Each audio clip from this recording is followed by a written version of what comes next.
بسم اللہ الرحمن الرحیم۔ اماں عائشہ فرماتی ہیں، ایک دن حضور صلی اللہ علیہ وآلہ وسلم گھر تشریف لائے۔ میں نے دیکھا آج حضور صلی اللہ علیہ وسلم بہت خوش ہیں۔ حضور اکرم صلی اللہ علیہ وآلہ وسلم جلدی میں کوئی چیز اٹھا کر جانے لگے۔ میں نے راستہ روک لیا، میں نے نہیں جانے دینا۔ حضور صلی اللہ علیہ وسلم نے فرمایا، عائشہ میرا کوئی انتظار کر رہا ہے۔ اماں عائشہ نے کہا، حضور لوگ تو آتے ہی رہتے ہیں، میری بھی بات سن لیں۔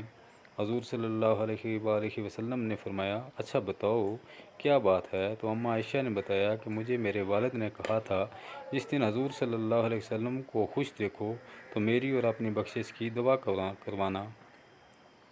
حضور اکرم نے دعا کے لیے ہاتھ اٹھائے، اے اللہ عائشہ اور ابو بکر کو عزت والی زندگی عطا فرما، اے اللہ ان کا حساب قیامت میں آسانی فرمانا، اور پھر کہا اے اللہ انہیں بغیر حساب ہی جنت عطا فرما۔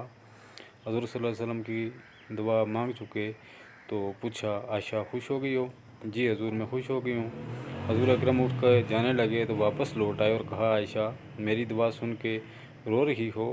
مجھے قسم ہے پروردگار کی عزت کی، میں اپنے ہر امتی کے لیے یہی دعا دن میں 2 مرتبہ مانگتا ہوں، صلی اللہ علیہ وآلہ وسلم۔